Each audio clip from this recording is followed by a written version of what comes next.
Good morning, good morning, good morning. This is Oscar Hines. Welcome to the Morning Edge here on Edge Radio, 1540 AM, 101.7 FM. Once again, we are live in the studio with a lively group of individuals. In fact, they got so excited, they started calling you as soon as you got on the air. Lord have mercy. I don't know. I've never been described as lively. People think I'm dead all the time. We're about to test that theory. So we have next to us here, and I'm excited once again to have Miss Tressa Ellerby in the house. How are you this morning? I am amazing. I don't have quarantine underarms anymore. I shaved for the first time since quarantine. I feel good. Wow. I am delighted to hear that. Yes. Yesterday on the Matchmaker Hotline, we were talking about underarm hair. Really? I should have called in. I should have called in because yes. Yeah, I should have called in. Wow. And so once again, introduce these two fine people to your left. So I got comedian Grace Kirk. She is an amazing comedian, does several shows with her. She also has a podcast, Take a Break from Porn. Exactly. Podcast. I mean, self-explanatory. Yeah. Take a break. Set it down. Sit down. Listen to me talk Go about do something. porn without watching it. Yeah. That's what I do anyways. Yeah. You know, but she talks about other things. It's not just porn. Yes. And then I got Enrique Chacon. Yo, over here. ¿Cómo está mi gente? Buenos días. Good morning, and if you're mad that I'm speaking Spanish, I'm sorry, but I'm not gonna go back to Mexico. Anyways, it's your boy Enrique Chacon, and I'm out here again. All my right wings, all my libertarians, and all my left wing people. What's up, man? I hope you're having a good morning drive, and let's kick off the show. Ooh. Look at that. Yeah. His professionalism is uncanny. He's Enrique. Go ahead. Enrique. I have to not be a stereotype. I have to. Let's keep it moving. Let's go, my lovely. So my brother's name is Javier Enrique. And we used to call him Enrique. We called all of our siblings for whatever reason by their middle name. Is that a Spanish thing? So do you know that in Enrique, the origins of Enrique means strong tower? And then also I was reading about my name's history, and it also means somebody who is loveless. So Loveless? Well, we know that ain't true. We know it's true. Wow. Yeah, that's not true. That's not true. So that's pretty cool. So what does Tressa mean? It means long locks of hair. And I've been in the hair and beauty industry over 20 years, actually. I'm named after my aunt. And she was a hairstylist and then became an accountant. So it didn't count for her. But yeah, it's a French derivative. But yeah, long tresses, people used to call me Tresemme all my life. But it's Tressa. But yeah, long locks of hair. That's what it means. These are fake, but it's supposed to be talking about real hair, but it don't matter. I mean, tresses, Tressa. You don't have to be real. You've heard Tressa as it relates to hair. And what does Grace mean, Grace? Amazing. I'm still trying to figure that out myself. My entire life, I've always thought that name doesn't fit me. Every time someone's like, "Hey, Grace," I'll turn around and be like, "Wait, is that me?" You know what? What would you have called yourself? I don't know. Grace? I don't know. Because I have name dysphoria. He got a name. What would it be? Karen? No, just Karen?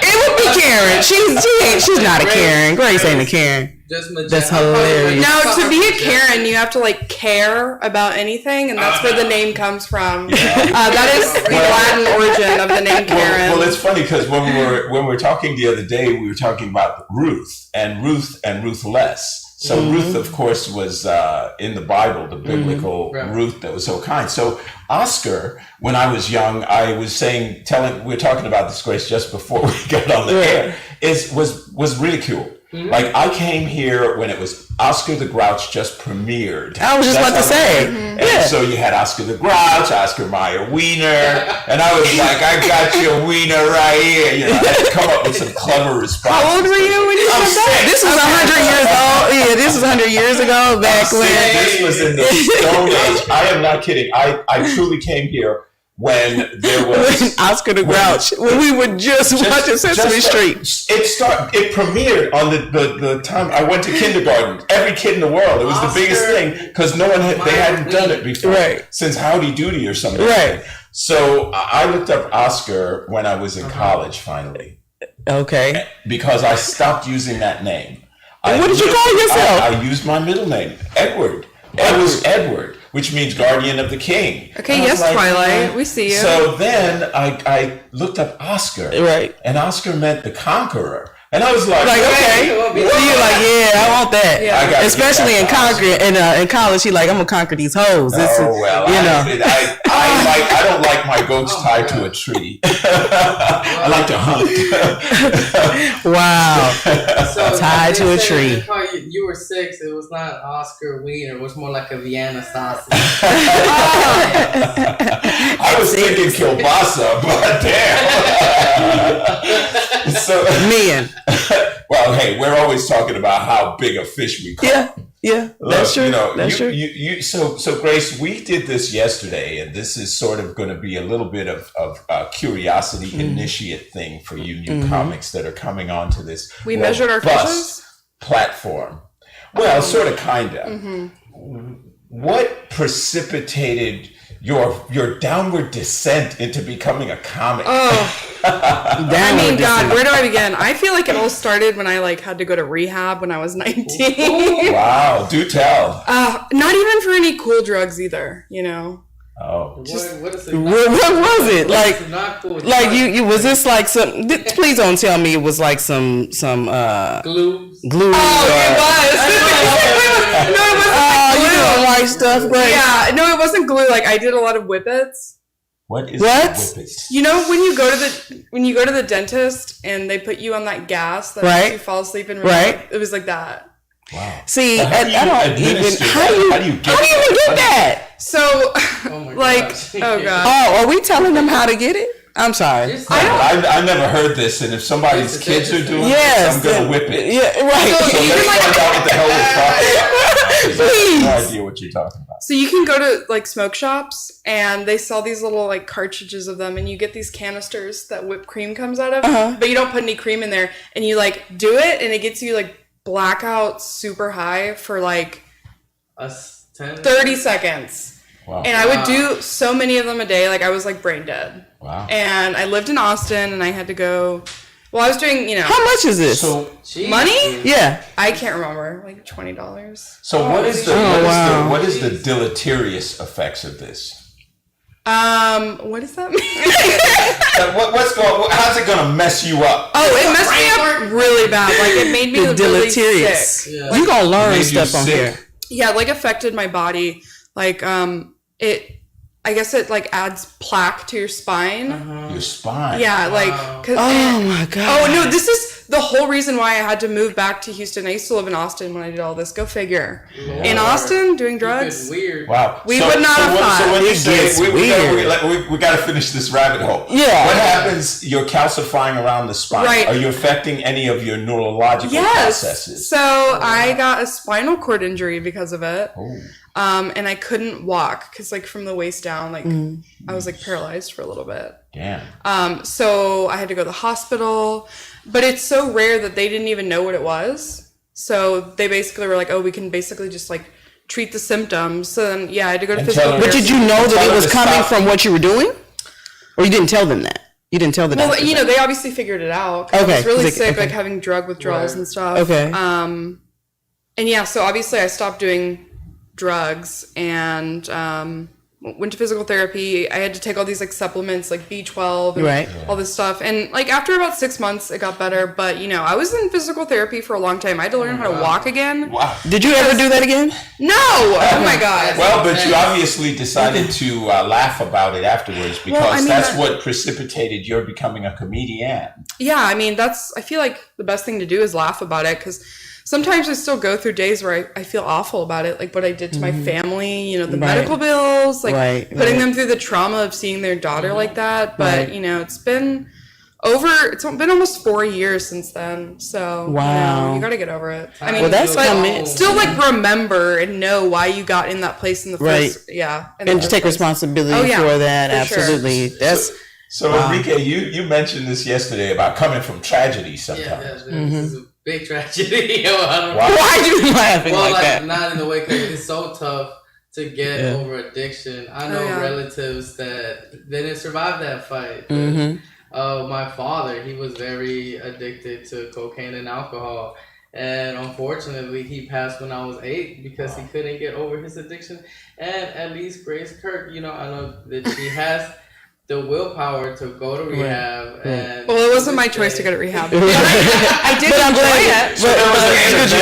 But there was an intervention. Well, basically, like, I was just so sick that I couldn't walk anymore, but I didn't know it was because of the whippets. The drugs. I mean, there was because you were cool whipping it. Oh, yeah, I was cool whipping it all day long. I have never heard this. I think I've probably those of you listening, if it's you like have ever heard this, I've never heard this. Yeah, I think I've heard the term whip it, but didn't know what it was. There's a dog called a whippet. He looks like a greyhound, but he's incredibly strong legs. I saw one jump out of a second-story window like Underdog and land like a cat. I was like, I respected those little whippets. Coincidentally, I was the same way on whippets. Really? I could jump out a window. No, I'm kidding. I would have wanted to see some video of that. Whip it good. I was just thinking about the song. Like I'm sitting there thinking, like, I love. Is that what they're talking about? Yeah. Well, no. No. Okay. I wish it was that cool. When that song came out in the 80s, that was the beginning of punk rock. Right. So Whip It was kind of like a rebellious S&M. Wait, was that Devo? Reference. Okay. Devo. Yes, I love Devo. They look like they had Lego hats. Lego. Yes, they looked like that. I thought it was like pots, like little plants. They had these layers. Yeah. It was really cool. I love the 80s. You want to talk about the British invasion and Tears for Fears and Tears for Fears, man. I love Tears for Fears. Stuff. Yeah. I had my little convertible. You couldn't tell me nothing. I wasn't even a twinkle in my dad's eye yet, but yes. It's nuts. Oh, sorry. That's okay. Yeah, I was born in 78, so 78. What was the HIV? Jimmy Carter administration. Pandemic. Yeah. What did you say about the HIV pandemic? The 80s. That's a big topic. The 80s. Yeah. So you having a good time at the Oscars during the 80s. So that's great though. You had a different upbringing. It was wild. Yeah. It was wild because it was kind of like a time of freedom where anything would go. So we had Jordache jeans and we were just like partying all the time. But, women, I think, have changed so much, in my opinion, over the years. Oh, they have. Oh, yeah, I met, and it was, it was a weird time because when you were in school, I had a time, I was at a college up in New Rochelle, in fact, where coronavirus started. Yeah. And had the little convertible, little white Triumph, right? Jordache jeans, button-down shirt. I mean, I was doing it, right? Right. And I saw this woman and time slowed down. Like she was walking and it was like, you remember the Lisa Bonet? Yeah. She looked exactly like that. That was that image. And I was like in love with her. Right. And was obsessed with her and never saw her again on campus until I was leaving New York, coming to Texas. Right. My boys insisted I go out and I run into her. So I'm like, oh my God. So I sit down and I literally start telling her, I fell in love with you watching you walk and now I'm going to Texas. Right. I was like, yeah, you're kidding. And she said, oh my God, I feel like I've known you all my life. It was no, this was like some kismet stuff. Is this somebody you married? No, well, but it gets weirder. It gets really weird. So what ends up happening is she's puffing away and making smoke rings. That's the only thing, because I'm looking at her saying, I'm thinking my dream girl is like in yoga and health and vegan. And she's like, well, I could do all of that, but I love to smoke. And I'm like, oh God, right? So here we talked for about an hour. Right. And I mean, we literally reviewed our life. I said, if I wasn't leaving, I would give you 2 beautiful baby girls. I mean, because I would just want my little daughters, and I have a daughter already, and I love her so much. And I mean, literally, we had this incredible thing. So she says, oh my God, my friend, I forgot about my friend. So she jumps up and she turns around and her friend is coming. I look up and I'm looking at her friend. I'm like, and I say the friend's name, which I can't repeat right now. Right. And this person happened to be someone I grew up with that I knew since kindergarten. That is her best friend. Right. And now I see him and she's like, oh my God, how do you guys know each other? And she's like, we live across the street from each other. We know each other. Right. So anyway, all of that happens. Right. And now fast forward again, 30 years. I've been in Texas. Right. Now the girl that I grew up with, Right. I end up marrying her. What? Yes. What? And I had told her when we were kids in high school, I said, she said, I would love to marry you. And I said, I'll see you in 30 years because you're a little bunny rabbit and I'm the big bad wolf. And she literally was like, oh my God. So what ends up happening is I end up marrying this girl. And we did not work out because there was some drinking issues. Did not work out. Right. But the craziest thing about this is that the day we were getting married, the friend that I thought would be my dream girl, the smoker, ended up getting married to someone that looked just like me. They used to date my ex-wife first, who she introduced to this person. I hate that. And I hate that. they had 2 girls. right? They stayed in love. She ended up getting terminal cancer. Oh my God! And on the day we were getting married, 7/7/7, right? She died. That's that so day. tragic. What? That's crazy. So unpoetic is poetic. Let me tell you the coincidental synchronicity of all of that, because I thought I was going to marry this woman. Right. And then I ended up talking to her ex-husband, her widowed husband. Widowed husband, right? And the dude sounded like me. The dude talked like me. I spoke to that dude for an hour and a half. And it was like, and I was consoling him and telling him what an amazing woman he had. Right. And I knew things about her that he was like, did you all talk since then? I said, I haven't seen her in 30 years. Right. Brother. Jeez. But it was almost like, it was like a you married karmic. my wife. Yeah. But what I also what you felt sound like? was Sounds like, like I would have stopped her from smoking. I would have Oh, stopped my her God. from smoking. But when did you become? You were saying you had became a smoke rep at some point. Cigarette rep. When was that? Well, yeah. So that's the ironic thing. Yeah. I was leaving that exact job. Oh, So I had already okay. grown a hate for Wait, what what cigarettes was do to the your job? body. He was I was a rep. tobacco rep. Tobacco rep. And I was doing well, company car, but I was done with all of that. I'm packing all my worldly belongings and moving to Texas. Right. And when I did that, I was also thinking I never want to marry a smoker because, okay, is it nasty to kiss her? Yeah. But the worst thing is that one day if you love her, you can lose her. Because the one preventable cancer is lung cancer. It's 90% preventable. People can get it, but not that. You have like almost like a How I Met Your Mom story, if you know that show. So at the end, the guy meets his dream girl, and she ends up dying of cancer too. I didn't even know Wait, that. is I that the stopped watching spoiler it. for How I Met Your Mother? Yes, it Are is. you serious? But it's old. Come on. I might It's watch that old. one day. It's old. Wait, so the mom dies at the end of How I Met Your Mother? Yeah. But how did they meet? Is the real question. You know what? That is a whole other rabbit hole. Just make it short. At the mall. Oh, I don't remember. They meet. I don't even remember. So Tressa, let me just flip the script here because I love to just dance a little bit. Now you talked about Tressa being the tresses, Long locks of hair and hair, and women have a special affinity. Yes. Towards their hair. Yes, we do. Some might call it an obsession. Yes, that is true. With their hair. Yes. Full-time job. So it is. So what has been, in your mind, the most therapeutic part to a woman of going into a salon and being transformed? Oh man.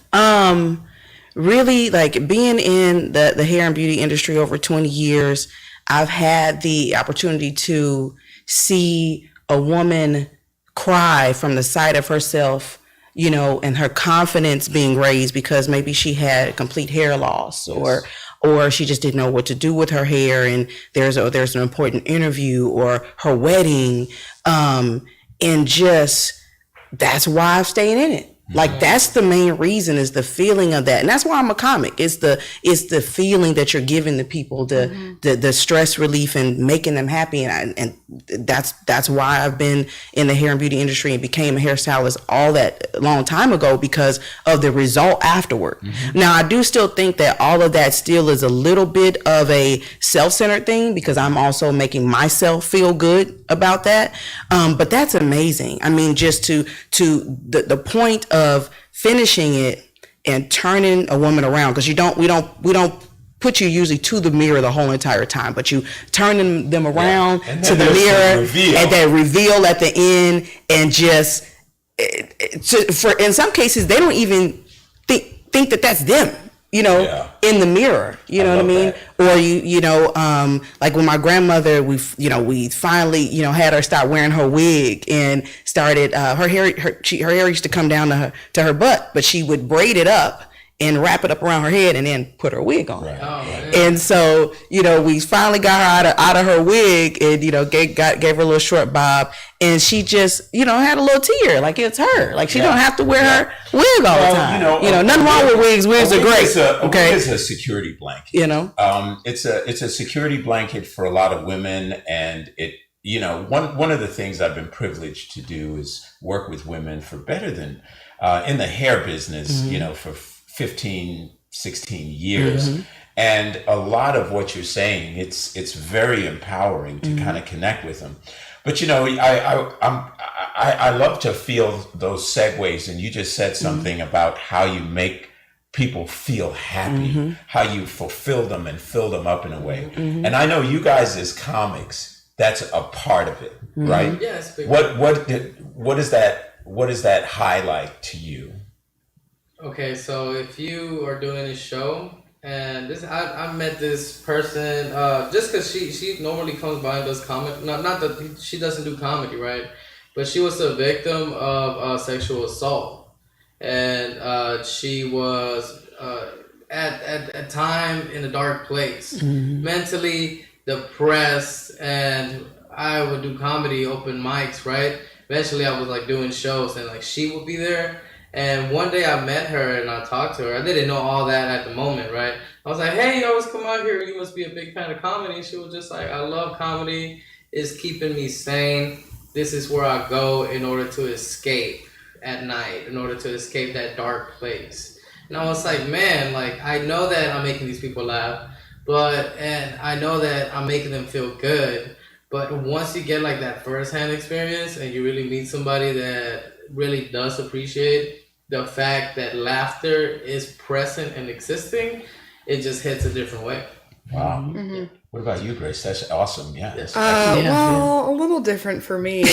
I don't think no one ever hears my set and is like, wow, that really made me happy. Yeah. I just get drunk girls that are like, you're me. Oh my God, we're the same person. And in a way, it's comforting. But they're relating to you. Right. It's comforting to know that there are people out there as sick as me. And, how can you beat that feeling? Am I right? At the end of the day, it's good to know that I'm not alone. But the thing about it is they may feel, that their thoughts were weird or different or things that they can't say. You're saying it for them, on their behalf, or just making people feel comfortable. I'm with that weird crap you just said. Weird crap. I'm with that, Grace can get a little dark a little bit, but that's why she's talented. You know what I mean? Just say what you want to say. So what is that darkness? What does that look like? Am I going to scare people? I don't know. You talk about porn, right? So what is that? Well, first of all, she was saying edit one of your clips, so we can play it on the show. I'm like, really though? No, I didn't say that. I didn't say edit anything. No. No, I was just saying find it. See if you can find a 30-second of you talking about something without it being a curse word. Is what I was saying. That's asking way too much of me. Really. She's a blue comic. Well, you can bleep it. So, Yeah. Oh, I love bleeps. So, oh my god. So bleep a couple out. Yeah. And then let's get that stuff so we can slice it all. Yeah. together. First of all, I love being bleeped out because it makes me feel like I have my own reality TV show. Well, that's unnecessary censorship with Jimmy Kimmel. You've seen that, right? Oh my No. God. Oh my God, it's hysterical because he gets like regular people with normal sound bites, and then he bleeps them out, and it makes it sound like they're dropping the F-bomb. Right, and it's just regular. It's hysterical. regular talk. That's hilarious. But he'll say, "Yeah, and I really like to suck a beep." No, we did that on my podcast. We did a little unnecessary bleeping where my co-host was saying like something about someone not wanting to date me, and I was like, bleep that out. They don't need to hear that. Put that in your mind, okay? Right. Keep it normal. People want to date me, okay? That's Right. promise. They some of them are weirdos because you post them. Some of these men yeah. are Okay. really crazy. I get the craziest The DMs. creepiest. We're gonna do that on the show eventually. Insane. Yeah, she Like- gets the most insane messages from men. It's so disrespectful. So, like, you attract stalkers or what? Not stalkers, just horrible people. Creepers. You know, like, Well, you called yourself a mean girl just now. So, what kind of horrible people are you attracting? Pray tell. Look, I'm not asking for anyone to send me these horrible messages via Facebook DM. They do it on their own accord, okay? I don't know where they come from right. or how they find me. Right. But but they somehow Yeah. find you. So, do you guys believe that there is an energy in an image, and that you can connect with somebody after you see their image, even if you've never met them? You see their image, you can connect to them. Yeah. Yes, Jason absolutely. Momoa. You just named names, damn. Is that Lisa Bonet's husband? No, wait. Is that Yeah. Lisa Bonet's? That's So Lisa what's Bonet's the husband. story? It's Lisa What's that Bonet's story? husband. He's just fine. Yeah. But He's Aquaman. Yeah, We love yeah. an age gap relationship. Yeah. Oh, so that's the Aquaman guy? Yeah, and Oh, Lisa that's Bonet's a- husband. That's a stud. Yeah, And yeah. Lisa Bonet's married to that cat. B4. Yeah. Oh, I'm so Yeah. jealous Yeah. now. But Damn. Right. I You did can look see him his up. photo and get his energy from it. And you got So some energy from what that. kind of energy are you generating? Amber is the Sexual. color of my energy. I didn't know if it was between the sheets. I didn't know what was Yeah, going it's on. sexual Listen, energy. let's be real. I don't have sheets on my bed. You know what? Okay. You know what, I Grace? am who I am. Yes, you Real do. Yes, you sticky do. I really He don't. says a real sticky. I don't energy. even have the fitted sheet, okay? I have a comforter that I sleep on top of and then another comforter. Thank you. You're comforted out. I see. Okay. But yeah, I think you can. I mean, yes, like there's a comedian I got a crush on right now. But I mean, we connected. You know what I mean? Didn't even live in the city, so Okay, I was you know, about to say, whatever. name names. There's Name names. I have not dated a comedian in 2 years now. I broke up with him, so yeah, I don't date comedians. I try not to, because then they won't take me seriously. But that's another They won't take you conversation. serious. They won't. Boom. They won't. Wow. They won't. So- I can't. But Yeah. but you know, you can connect with somebody just based on, you know, what they talk about, Sure. especially social media, and you see their real personality, and then just the image itself, the picture of them. Like I have this thing in my head of the kind of man I like. Yeah, which is good, and we'll talk about that and dating comics. Folks, Yeah. you're listening to the Edge Radio Network, 1540 AM, 101.7 FM. We have the amazing comic alignment that is going to be taking place every morning on Edge Radio. You will see new talents, new people, and sometimes people that'll weird you out. So, anyway, Why did you look at me though? don't go anywhere, folks. We'll be back in a moment here on Edge Radio, 1520. Take a break from porn.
And we are back. You are listening to The Morning Edge here on Edge Radio Network, 1540 AM, 101.7 FM. If you're driving around out there, it's going to be a little bit hazy. It's going to be very warm, around 93 degrees, about a 10% chance of rain. So, you know, people that complain about how hot it is in Texas or in Houston right now, they might as well complain about how wet water is, because we're in for it until October.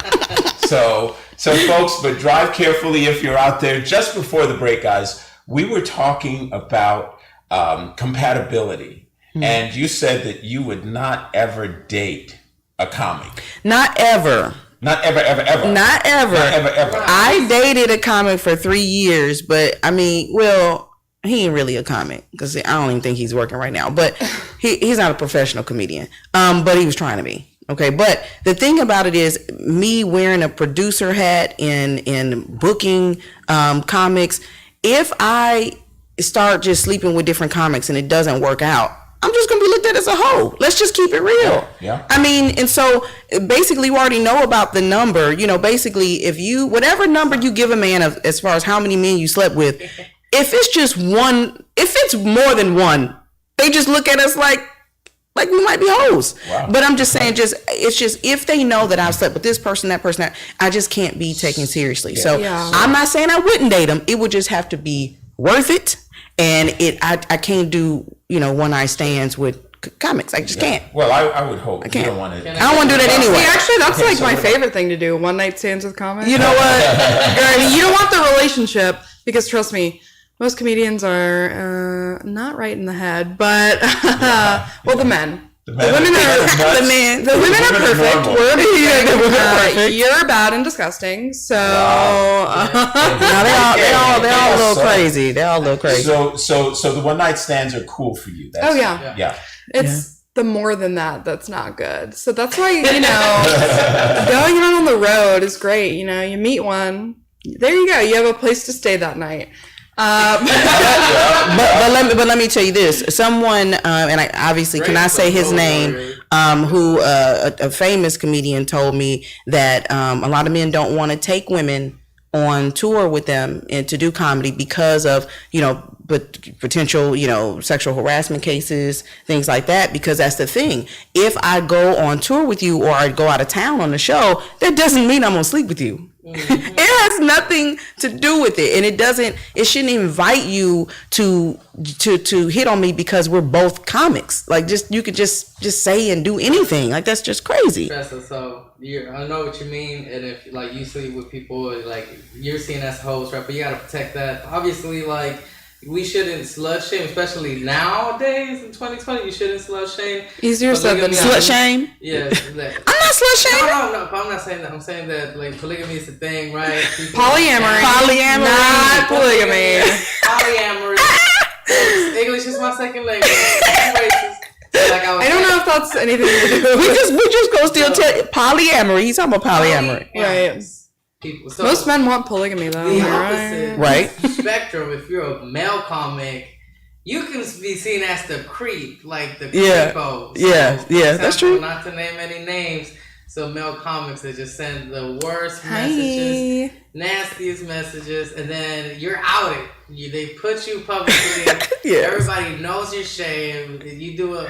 You're banned from a comedy club, and now you're that. And guy. Now, I mean, and the thing about it is, for me, comedy. It's a career to me. It's not a hobby, So I look at everybody as coworkers, and so.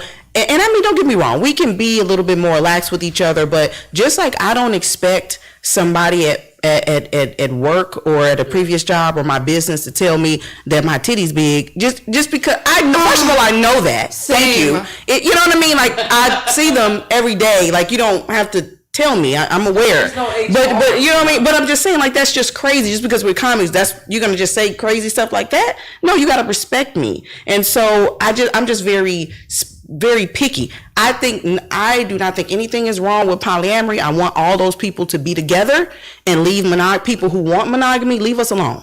The poly people need a poly tender. Y'all need to do the poly tender and just They do it together. They do have one. But they need FetLife. Okay, well, okay, good. Okay, so they need to mainstream it. Well, the our people contenders stop trying to sell polyamory to me like you're Jehovah's Witness. Like I don't. It's not a religion. Like, so don't try to make it seem like I'm stupid because I want to be monogamous. You know what I mean? So I don't think anything is wrong with that. But as a comic, I just have to protect myself as a woman, as a black woman, and I want to be taken seriously when it comes to producing shows. So I have to just be picky. It's your face value. If you get some from me, boy, I tell you, you a good one. If you're a comic, what's the counter argument, Grace, to that? Oh, I don't have a counter argument. I was about to say poly people are annoying though. They really are. I mean, you'll be talking to like a polyamorous person and be like, I've been dating my boyfriend for 4 years, and they'll be like, wow, I'm so sorry y'all don't trust each other. It's like, maybe I don't want my boyfriend having sex with someone else. With someone else. Like what? Like that is safer. Wow, that's like so normal. Like, what do they use? Heteronormative of you that you don't want to share your partner with 20 people. It's like no. Selfish. But you, as far as one night stands, you with the one night stand. Yeah, I'm not dating them. Yeah. That's not polyamory. That's casual. Yeah. And it's life, maybe. Right. I don't know. I haven't had one of those in so long. Do you think about the dangerous aspects of that? No. She is the dangerous. Look, she survived whippets. Okay? Yeah. So that was it. You have 9 lives. I survived whippets. I am immune to STDs and coronavirus. Nice. Clearly. Yeah, clearly. Right. So there you go. You know, give a little, get a lot. So you know what? Yeah, I know what, and there you go. But yeah, poly people need to be stopped. But they do like kind of have a Tinder. Oh, I could talk about them for hours. They bother me. Damn.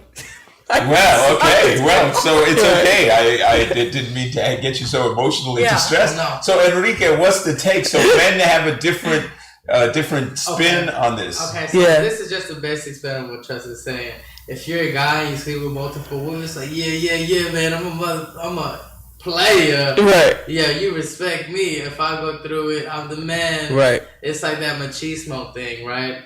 And I for once don't like polygamy either, because if you're with a girl, Polygamy. Polyamorous, yes. I don't like polyamorous women.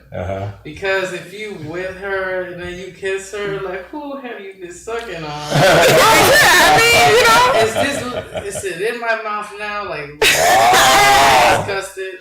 I'm pretty sure there's basic etiquette when it comes to S-ing multiple D's, okay? Yeah. Basic etiquette. Yeah, like carry a toothbrush. Mouthwash, between, Dental dam? Yeah. Man. Not polygamy, polyamorous activities, then you're also in it for the shock value.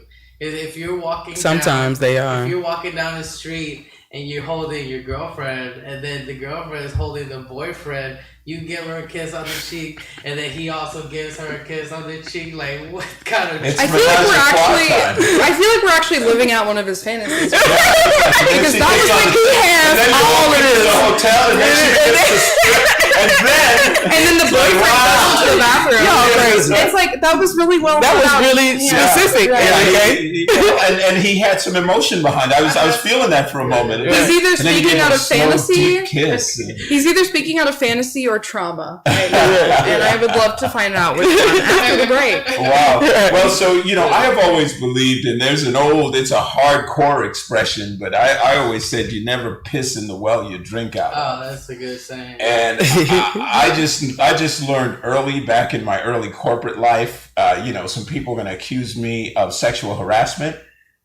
Fortunately, I was extremely cordial and genteel, and the other women that heard that this person was going to accuse me of sexual harassment, they said, if you do that, we are going to testify on behalf of Oscar that he never did anything like that. Not only that, but that you are trying to frame him right now. And they came to me and told me that, and I said, yeah, you tell her that if she does that, I'm going to prosecute her for slander and just defamation. Really a defamation, exactly. And so that being said, she shut the hell up. But I learned early that you just absolutely can't do that. And so we've seen so much of this abuse. Like think Yes. about the Fox network, but also NBC, you know, Matt Lauer and all these different guys, O'Reilly, and then, you know, you have Epstein and Right. this whole array of people that control people in sex. Yeah. Is it like that in the comedic world? Yes. Yes. Sex. Yes. But with it is, I mean, goodness, I mean, and there's actually a comedian that was just accused of Crystalia. is a comic from California. He just turned 40. He's like famous. Specials, and he has a podcast, very popular podcast. And he played a pedophile on You. He played a pedophile, and he was accused of advancing towards 16-year-old girls, like back in 2011. 2000, back in the day, and asking for nudes and asking them to keep sending more, pressuring them to send more, and pressuring them to come to his hotel room. So, you know, it's like that thing where if you have power, you're gonna abuse it. Yeah. And who knows? For some of them, Do you yeah, think not it's everybody. true, or was it just? I mean, well, they shared the emails, so it's a matter of whether or not those emails really came from him, and it is kind of weird that it's emails. But there are some emails too as well, and then there's somebody else that was recently accused. I'm gonna have to look it up after the break. But as far as just the business goes, there have been some bookers that will try to sleep with you, or like there's some to this day Have you ever been asked to do that? I've had a booker in Louisiana, like we're talking like this now, we're just the same way we've been talking this whole time, grab me and like try to kiss me. Wow. And he had just got married like 2 weeks prior. Wow. Was there any prelude to this, or he just grabbed you like a Cro-Magnon and tried to lay on you? No. And and people be like, well, what were you wearing? And I had on a turtleneck. Okay, I had on a turtleneck and a skirt, and we were just talking, just how we're talking. We were talking about comedy, and I was talking about wanting to produce. And this is maybe, I guess, about 4 years ago. No, maybe about 5. Just all my aspirations, and we were backstage at a Cafe Istanbul, is a venue there, and in the back, it's dark.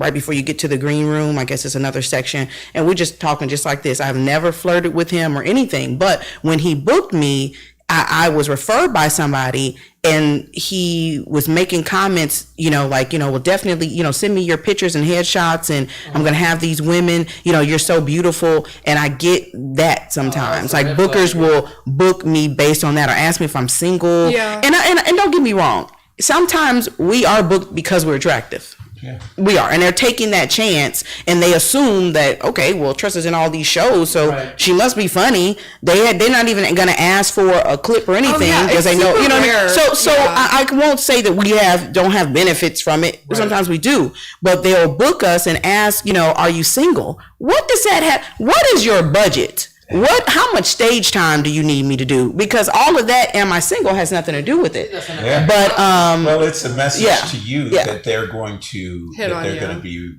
making an advance. I would imagine. Yeah. It's like the advance is coming. I've had women in the hair business. I was married when I was in the hair business, and my wife worked with me, but no one knew we were married. They thought we were just business partners or something. And I remember this woman, she literally, I was consulting with her, and she like sits on the arm of the sofa right next to me, and she crosses her leg and pulls her mini skirt up. And she says, so what services are you going to give me? And I looked at her. Men get sexually harassed a lot. I looked at her like, well, you need this, and it's this much. And she says, but you're going to give me a special, right? And I'm looking at her like, no, you're going to pay what everyone else pays. Exactly. But it was bizarre because I think if for men, it's very, like, if I would have made any suggestive moves in that situation, you would have been wrong. Because when I tell you, this chick was a siren. I mean, she was hot. Right. And when you saw her, you were just like she looked like she came off a magazine cover. So just this idea that she was doing that, it would clearly seem that I'm the aggressor, But so I try to be very careful with that. I try to be very careful with any of the harassment stuff because there's honeypots everywhere, and honeypots attract guys. They can't get them in compromising positions. Blackmail. Then you're in trouble. And I believe that a lot of the political guys, they've all, and even actors, all of these people, there's somebody that has video out there, these folks. Absolutely. It scares the hell out of them. Absolutely. That's why everybody's towing the line and drinking the Kool-Aid and buying the bull. So, Tressa, like you were saying, somebody that recently got accused and charged for sexual harassment. The 70s actor Hyde, Daniel Masterson. Okay. He was charged with raping 3 women. Wow. In 2001, 2002, and 2003. And the thing about that, once I looked into it, the Church of Scientology is helping him get away with these charges. It's been more than 17 years. Wow. Right? 2017, they finally prosecuted some charges. And it took up to 2020 to finally get him to go to jail. Of course, he bailed out with like a $3.3 million bail, right? Which that's huge. That's a big bail. And the 70s show was one of my favorite shows, right? Of course, they had Fest, which was like the very stereotypical Hispanic person, which I related to somehow because he is a foreigner, right? I hate the word foreigner. But the thing about that is that we have lots of big corporations, just like Epstein, that help people get away with sexual harassment charges. You can even see that in the Catholic Church. Right, obviously, yes, they're the worst. Well, I feel like I dodged a bullet when I was a kid because I had we went to a Catholic church. You're Spanish, you're Catholic. That's it. That's it. Solamente, ¿verdad? So I'm going to this Catholic church/school, and I see this really cool deal where this priest, he's like a bodybuilder, and he has a trampoline, and he's doing these athletic flips and turns and twirls on this trampoline. And these other kids, he taught them, and they were flipping, and I really wanted to do that because I've always been Jesus. As a kid, I was very agile. They couldn't walk on water, but they could pull up. Yeah, well, this is the 1970s. It's the 1970s, and we're like wanting to be like karate experts, so I want to learn how to flip. Right. And this guy would not take me in. He would not take me sort of under his wing, and he would kind of reject me. And, that hurt my feelings a little bit. I'm only, 8, 9, 10, something like that. In hindsight, good for you. There was a Spanish kid, but the others were a couple of white kids, and I thought, well, maybe he's prejudiced or whatever. Whatever. So I walked out one day, months later, and I was walking by a bar. It was in the morning, around 10 o'clock a.m. And I see this guy come staggering out, collar open, and I said, "Hi, Father Frank." And he said, "Get the F away from me, you little son of a..." I was like, wow. And realized this guy was living this double life. Right. And that now that I look at the creepy behavior in retrospect, those kids he would like twist their nipples and do little weird things to them. And that was all like pedophilia control exactly stuff. Man, oh my God, just happening since the Roman days when people, men, philosophers were allowed to have sex with 14-year-old teens. It's like sickening.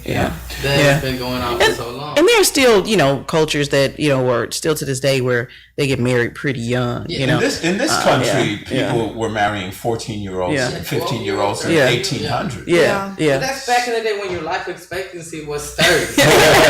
Well, you was a grandma. That's like getting married at 50 now. And then, men are harassed too. The difference is that men, you all are not physically scared of us. You know what I mean? If you're in a room with someone and she, is a producer, you're not thinking that she may potentially hold you down and take it from you. And that is you know what? Well, that's true. That's true. Your girlfriend probably yeah. He got a tall girlfriend. 5'7", 5'11". Yeah. And she looked like she don't play either. Oh yeah, she don't. She don't. She'll manhandle you, this woman, this Amazonian. I could pretend like to be the man of the house with that. I reach the liquor up in the cabinet. I'm like, babe, can you get it for me? Well, in this bottle. It's funny because I've had a few girlfriends that was like, there was one that was like a kung fu master. And I had taken martial arts when I was a kid, but I didn't get to black belt. Right. And I remembered I was kind of looking at her, and she wasn't bigger than me, but she was like, and she was a mix. She was half her. So it was the weirdest whole deal, right? Her story was that her father was a martial arts bodyguard in Vegas. And her mother was a Vegas showgirl. Okay. The mother was black, the father was white. They met and they produced her. Right. And she was kind of like mysterious and always talked kind of sultry. Like I asked her, normal conversation, so where are you from? She goes, biggest little town in Nevada. I said, what the hell does that mean? Let's answer the question. Biggest little town in Nevada. Damn. So it was a weird, but then I said, do you think you could kick my ass? Like if I came at you right now, because I was fit. It wasn't like I was like, she was like, She never answered, and I never challenged her. I bet you didn't. My favorite I bet you didn't. Position is crouching tight. You know what? Yeah, but in the bedroom, I used to bring it, and that was it. And that's all that counts. Hey, look, I told her, I said, and she was younger than me, but I told her I'm the big bad wolf. But so what was interesting in a conversation we were having yesterday on the relationship. And I'm just interested in you ladies weighing in on this one because Amber roped me in. Okay. If you all didn't see that yesterday, the first part of Married Day, I'm salsa dancing with the eligible bachelor. So we were right out here cutting a rug. That was a lot of fun. Okay. And then so Amber is like, so what do you guys think if you're in life, if you're alpha, about being beta in the bedroom? And unanimously. Mm-hmm. There was this one opinion of that. What's you guys' opinion? I'll let Grace Kirk weigh in on this one. Men being alpha or beta in the bedroom. Sex. Like, what do I prefer, or what do I think about it? In the bedroom. Yeah. What do you prefer? Who's gonna be the dominatrix? No one. I don't like this kinky thing that everyone's doing, okay? They're like, oh, dom or sub. It's like neither. Normal, please. Right. Could you norm me? Like, I don't want to do this whole power play dynamic. How about we do it like they did in the old days? Missionary while the Stouffer's lasagna is in the oven. Holding hands. Yeah. There's nothing better than that. Some real connection. Yeah. That's what I need. And some Hot Pockets. Yeah. And I mean, if I had to pick one, I don't really like submissive men in bed. Yeah, they're weird, okay? They, submissive men, just when they talk to you, about it, are really... really weird. Yes, because it's always like, you know what I want you to do? I want you to like one time. No, I don't. I don't even want to know what you want me to do. A couple weeks ago, and he was like, "You don't even want me to tell you what I want you to do to me." And I'm like, You're right. I don't. Right, you're right. I'm scared. I don't. Wow. So you weren't. You're scared, but were you curious? No. It probably. Involves something going up his butt. Yeah. So that's what Amber said yesterday. She said that she was dating a guy and they were well along in the process, and this guy whips out this little glass deal and he says he wants his prostate tickled. Right. And can she insert? And she was kind of like a deer in headlights, like, wait, what? And so that kind of behavior usually, Listen, I'll do something like that. Like if he brings it up, I'll do it, but I'll complain about it later. In the moment, I'll be like, okay, I'll take one for the team. Because I am a people pleaser. But after that, I will cry and think really lowly of him and never call him again. Right. So you might be traumatized potentially. Yeah. And I don't want to judge anybody for what it is that they like sexually. I and that's why I can't do the one night stand thing, because I don't want to end up liking you and finding out that, you know what I mean, that I got to peg you every night. Like, I don't want to do that. Because and so you got to get to know people to find out what it is that they do like and let that come out first, because I don't want to like you and be all into it. And then I got to stop talking to you because you pulled out a glass thing. Yeah, because like once you peg him, that's all what's wrong with that? Once you peg him, that's all he's gonna want forever. You know, you never go back. It's always gonna be that. It's always gonna be that. Because it's like threesomes. But if you do it, he's always going to want that on holidays and birthdays, and then eventually it's like a every weekend thing. Yeah, it's I know. So the answer's no. And then you're polyamorous. So here's a weird sort of spin on that, because I think sometimes a woman may not know because she hasn't explored her own sexuality. And I remembered meeting someone, and she was very, very like, she was married for 12, 15 years. Her husband would roll on her, and in 2 or 3 minutes he'd be done and roll off. She never had orgasms. And then, you know, when I met her, she was really sensitive, right? So this is PG-13R. No, this is right. So, and when I met her, you know what's about to happen. Yeah. So she told me this story, and this is a little bit unusual how the dots connected. Okay. She said, you know, when I was a little girl, I was never molested, Right. but I ended up having a couple of boys next door that I thought were cute. We played with all the time. And they used to tickle me. They would tickle me, and it was the craziest thing, but I would get this sensation. There's a whole thing. And I was just like overwhelmed. There's a whole tickle thing. They will pay you lots of money to tickle you. Well, so in her case, she clearly got turned on by that. Yeah. And so we were already sexual. And then what ended up happening wasn't tickling. It was more intense. She wanted a level of intensity, and that intensity continued to grow, and it got us both off. She wanted you to. But it wasn't tickling. But it wasn't tickling. It was not just tickling. It was sensitivity. Okay. And it was this sense of submission that was there. And it was a seed that had been planted way back, and she did not know. She did not know it existed in her. And apparently I struck that nerve, cultivated that nerve, and created a symphony each time she looked at me. Wow. Yeah, we were closer to her. Yeah, man. So, and I gotta go too. Folks, we are listening to the Edge Radio Network, 1540 AM, 101.7 FM. We have had Miss Tressa Ellerby joining us for the first part of the show, along with Grace and Enrique. And we have been having an amazing conversation every morning on Edge Radio. You will be able to connect to these incredible comics, funny, interesting, intricate people. We're going to take a break. When we come back, we'll continue in just a moment here on Edge Radio Network, because truth still matters.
And we are back. You are listening to the Edge Radio Network here on 1540 AM, 101.7 FM. If you are driving down in Houston, Pasadena, be sure to keep us on that dial for incredible conversations throughout the day, such as the one we've been having this morning. Major conversations. You guys are epic. I've learned about whippets now. You're welcome. I've learned that that there is an Amazon that you are controlled by. Right. So dating. There's a lot of things in dating. A big thing about dating that I just learned recently: Amazon Prime delivers vibrators to your doorstep. I'm sorry, did you not know this? I didn't know that. I was unaware that the Hitachi is the brand. My favorite. The best. And I was taken aback. I don't want to give one to my girlfriend because then she's not going to have any reason to keep me around. True. Right? Yeah. So the vibrator will replace you. Vibrator can't cuddle though. She wants a Who needs cuddling in 2020 though? Big thing. Really? Do you cuddle anymore? Oh hell yeah! I don't like cuddling. I'm a cuddling fool. When you're old, maybe you need to cuddle. Well, so like it's a weird thing because when you spoon with someone, let's say, and let's assume it's not hot and clammy outside or cold. You gotta have the fan on. Yeah. But what happens is there's this beautiful chemical exchange in your body. It gets to where your body starts to communicate as you fall into a slumber. It's oxytocin? Really very beautiful. Yeah. Women, produce oxytocin, vasopressin. It makes them. That's the love hormones that make them feel connected. Yeah, that's what makes you follow. That's even deeper than having sex in general. Just that cuddling action afterwards is what's gonna make you miss that person after you go home. That's right. Or like after Grace, after her one night stand, she doesn't cuddle. I don't cuddle even with guys that I like. It's weird. Why is it weird? I don't know. I used to like it. Like when I was in high school, I was like, I want to cuddle with the guy that took my virginity. But now I'm just like, what is the purpose? And why is this happening? You know? Yeah. Well, the purpose is feeling connected. I don't need to feel connected. We just had sex. We are connected. We don't need to cuddle. You've been inside me. We are connected. And so it sounds like there's something that scares. There's something about that scares you. Nothing scares me. I'm hearing. Nothing scares you, Superwoman. The only thing that scares me is my family dying. Okay. That's a good fear. That's a reasonable fear. Not scared of falling in love. I'm not sure if it even exists on that sort of like thing where people. Millennials don't believe in love. We don't believe in cuddling. Well, thank God I'm not a millennial. We believe in one night stands and then Uber Eats afterwards. And that's funny because I actually do Uber Eats as a job. So I am everything that you just said. I do Uber Eats as well. Wow. Yeah. Wow. So you're saying that this is endemic to a Generation Z and and millennials are polyamorous. So baby boomers, right? You coming back from the war, you take your girl on a date, the burger joint, you propose right there in front of the waiters at a Denny's, right? Happening? That's like a generational differences, right? Then afterwards, Generation C. You're in the 80s now. You're roller skating with this girl. You propose. You know what? I'm glad that things have changed because I think it's good that people don't propose at burger places anymore. It was the thing. It was They're like, oh, let me get a 50-cent burger and a pop, and also, Karen, will you marry me? That's how they talk back then. They could get it out of a crack. Put the wedding ring in the onion rings and make sure you hide it with the ranch. What, baby? Did you eat the onion ring? It was not that. Yeah, it's like Abbott and Costello. It's like everybody in the 50s talked weird like that. Well, why would you do that? I've seen that picture before. It's like a transatlantic accent. Okay. Specifically, I think is what it's called. It's a horrible accent. Yeah, no. I mean, I don't know. They're like always on the radio, but in real life. Like, Well, I remembered Abbott and Costello, who's on first, what's on second, I don't know who's on third. I grew up with a lot of those older characters, and they really were funny in their time, but you guys have taken it to a whole other level as comics. Yeah, but again, from Generation C to millennials nowadays, is all about eating somebody's behind. No, Generation Z is the current generation. Oh no, yeah, you're right. I'm Generation Z. Yes, Generation C. Generation C is all about eating somebody's behind, and that's completely normal. Like people rather getting do their that. salad tossed. People rather do that than Wow. French and kiss. Like You got to be kidding me. I mean, it depends on who it is. Am I right? Sometimes the bottom's cleaner than the top, and I know a lot of people like that. And that's all I'll say about that one. Okay. I will be on the relationship radio show tomorrow. So, that's going to be interesting. Yeah. Wow. This is a crazy, crazy, crazy topic, especially the sex that we're getting from Grace Kirk. Yes. Yeah, I think out of everybody I know that's free and expresses their sexuality and their opinions, it's probably Grace. Yeah. Yeah, but I don't have any opinions, just facts. I don't present anything as an opinion. It's objective. It's an objective reality. It's based on empirical evidence. Yes, and that I've researched and done myself. And done yourself? Yeah. Okay, no, that's fair. Also, I was going to ask you a hypothetical, and then this is something I was talking to recently last week. One of my friends got cheated on, right? And now he's back with his girlfriend again. So like, how would you deal with infidelity? Do you take them back, or are you gonna be the good guy? I think it's or the big bad wolf. No, well, you know what? I think you have to find out the why. Because if it's your fault, and how could it be your fault? You took her for granted. You didn't pay attention to her. You constantly put her off. You didn't return her texts, whatever. And she needed to feel that attention, then you might evaluate it that way. But if you were doing everything that you needed to do in that relationship and she still did that to you, F her and the horse she rode in on. Right. There's no point. I feel like when it comes to cheating, people always want to, come up with an excuse as to like why they did it or why their partner did it. It's like sometimes they just do it to do it. There is no reason. Yeah.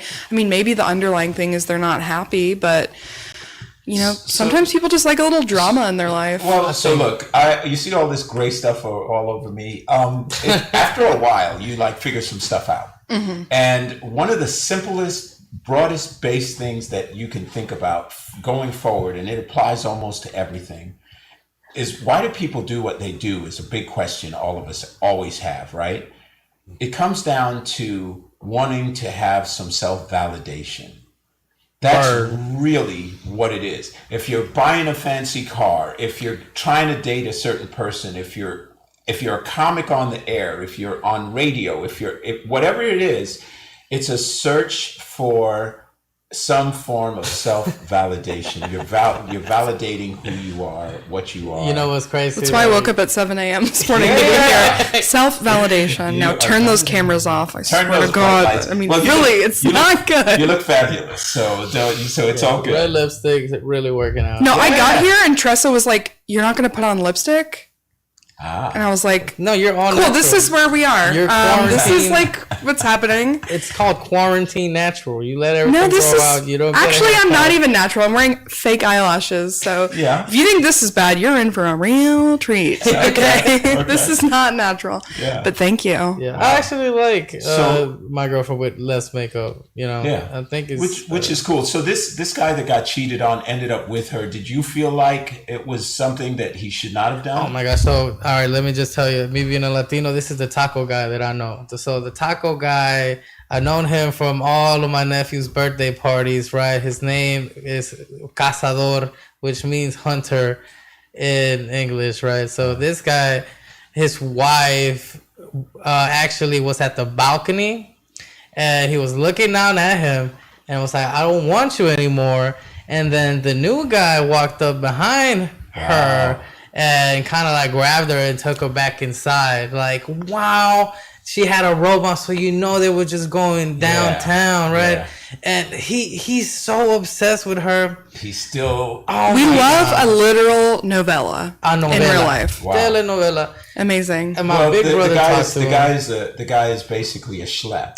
Yeah. Because when you have somebody that has relinquished that much control, he needs her to feel validated himself, Right. and his self-worth isn't high enough for him to stand on his own 2 feet. Right. That's unfortunate, and he's going to end up beating his head against the wall, and she's going to enjoy the control that she has over him because she's like, no, I like Julio. Julio is my man now, and you will sit like a little dog, and then when I need you because Julio's a jerk, It's a power. I will come back to you. But being a cheater just in general, I know some comedians that I know this comedian. I'm not gonna say his name, but he's a bisexual comedian, and he confessed to me, he was like, "I love cheating. I love that you give me your trust, and in 6 months, I want to break it. It gets my rocks off." Oh, I'm not a guy who's like addicted to cheating. It's his entire life. Well, it's a rush. It's a literally like an endorphin, rush when people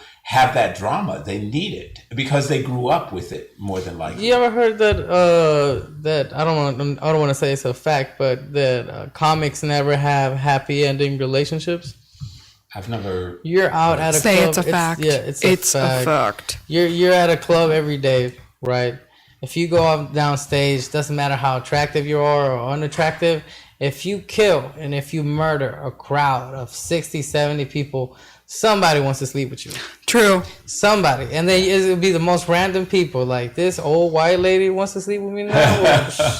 Well, if we do, I'm going to make sure I steal a little something from her It's always purse. the grossest people that want to do that with me. Wow. Yeah, it's a big thing. I think it's very addicting to know that you can get your rocks off at any. There's a possibility that you can get your rocks off at any show, and I think it stems from, like I told you yesterday, your childhood trauma. It's I don't think you follow the example of your parents, and whatever relationship your parents have is or the relationships that you're gonna have. From my experience, it hasn't been that way for me. I don't think that's a thing, the parents' relationship affecting them. I mean, I think it can, but I don't think a lot of the times it is, I mean, my parents still together, in love. They never fight. They go to church. Never had a successful relationship myself. Then I dated a guy whose parents, they were relationship counselors in the church. They loved each other. They're still together. Literally the worst cheater I've ever met in my entire life. Jesus. Horrible. Wow. Cheated on this guy, on his girlfriend with probably like 20 plus women in the span of like 4 months. And he's a counselor. No, his parents are. Oh, his parents are counselors. Yeah. Well, so the thing is, sometimes we become our parents. Other times we are the antithesis of our parents. And it sounds like that's kind of what you're saying. That you came out the opposite. Yeah. So when it comes to what I like to call imprinting, I think kids are acculturated really early in life. And whatever happened in your childhood will have some resonance in some part of your life for the rest of your life until you figure out what that thing is and how you change it. And that's really kind of what it boils down to. So I had an experience 2 years ago. I got hired to work at a wedding as a cook, right? I needed the money. I needed like $300 quick. So I was like, okay, I'll drive down to Katy, Texas and work this house wedding. It's a big house, right? But you know how to cook, I hope. Yeah, I know how to cook. Of course, yo sé cómo usar esa sal y pimienta. I know how to use that salt and pepper, right? So I went to the house, right? We had a good time. Everybody liked the brisket that I made. It was delicious, delicioso. And they invited me to the after party. Of course, I was sweaty, full of grease, meat grease going down my pants, shoes dirty, filthy, right? Had just cleaned up, got paid, went to this Airbnb with a big tray of mac and cheese, right? Trying to be the laugh of the party again, because that's what we're addicted to as comics. And everybody had a champagne bottle and everybody had a cigarette pack. And I know you hate cigarettes, but we were smoking them that day, right? Smoking, chain smoking. It's like 3 p.m. Next day, we're all at Denny's now, and we all start passing out slowly. So I pass out on the couch, and the newly wedded wife gets on top of me while I'm on the couch and starts trying to violently make out with me, right? Violently. She was giving you the tongue. Yeah. So when I'm thinking it's a dream, right? But when I open up my eyes, you know, I'm already like in position, like to like grab it, to like do stuff. But then I'm like, this is wrong, right? So I put my hand in her chest. I push her off. That's what she wanted. She's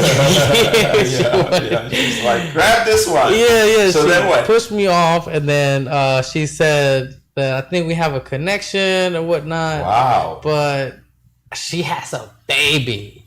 Come on, the marriage certificate hasn't even been sent out yet. Married, though. And it's the day after her wedding, and she's already thinking about so crazy cheating. And then afterwards, I have to go to the pool party where the husband and the newly born baby is at, and I see her kiss the baby in the head, and I'm like, oh gosh, she's a total hypocrite. The baby with that mouth. Wow. God. No, you know what? I have never. I've made it a practice as a single man. I will not date a married woman.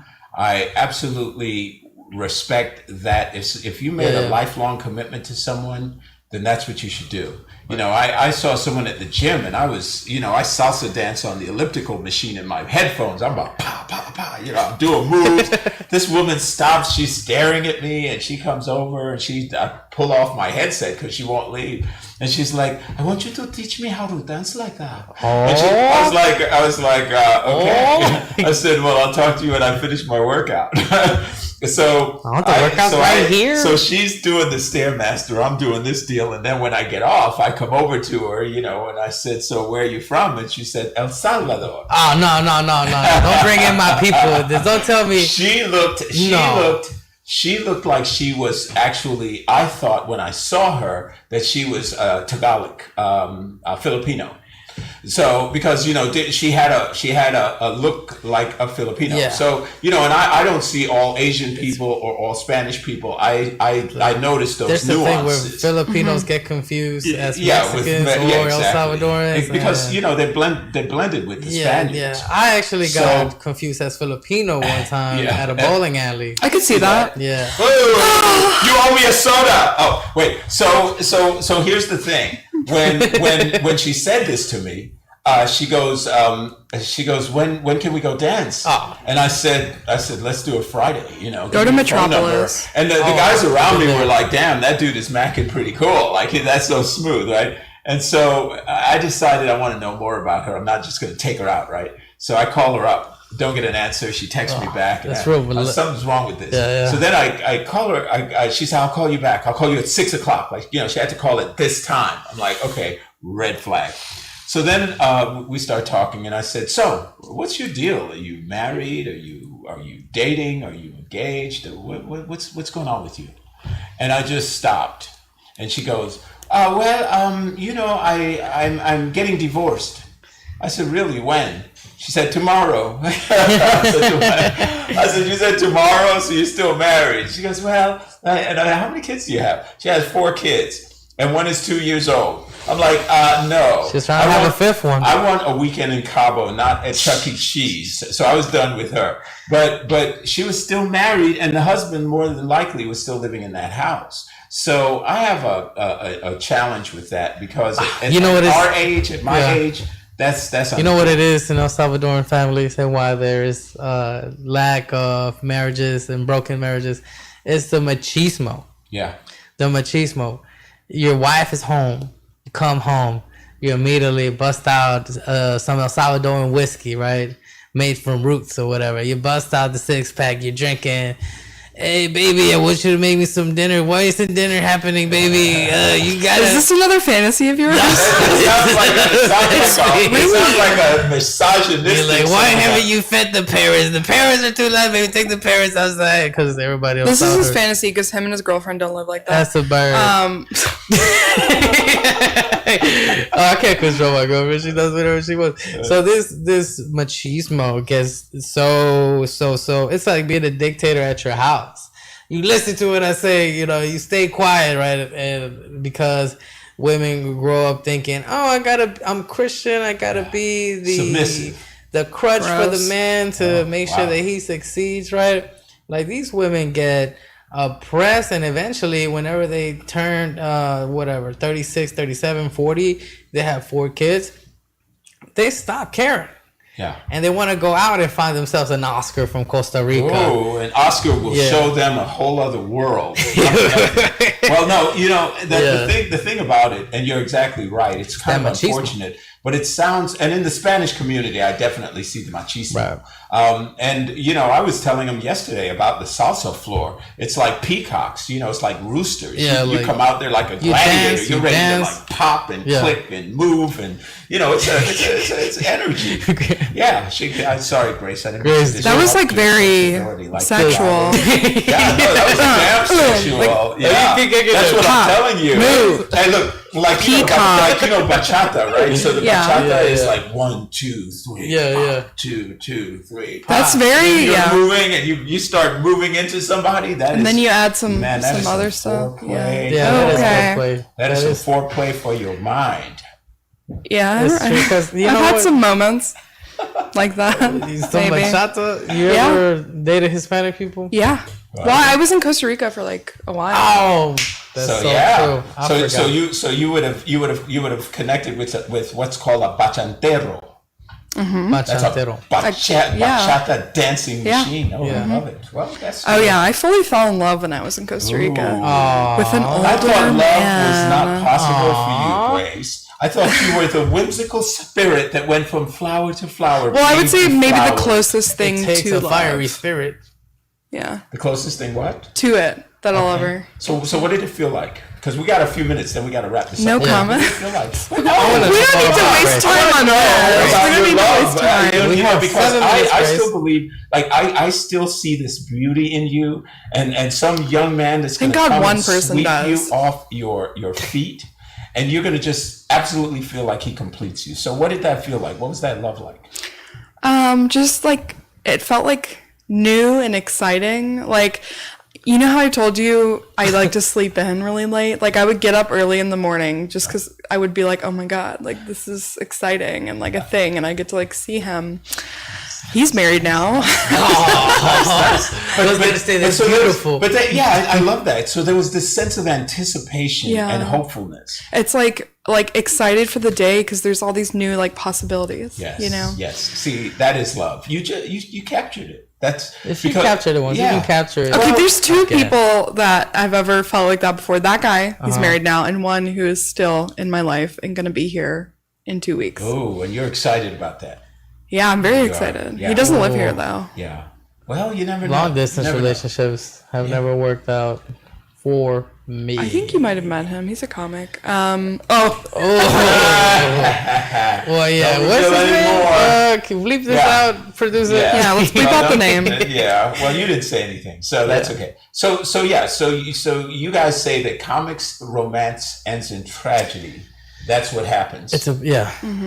Well, it's a big thing. Well, that's a big thing. So we're gonna have to put a pin in this one for right now. This has been like an interesting conversation, and I hope the listening audience has been enjoying this, folks. Every day, baby. This is the Morning Edge, and on the Morning Edge, we get to meet amazing, incredible comics, and you all are rather complex people, I think. So tell folks how they can get in touch with you guys. Yeah. What's up, everybody? It's your boy Enrique Chacon, the El Salvador native.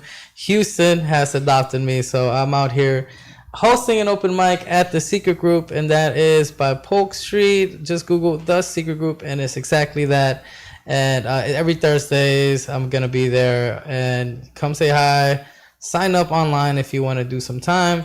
And you can follow me at Rico Shayshon on Instagram and Facebook. That is RICOSHAYSHON. And if that's too much, just go to my website. That is way too much.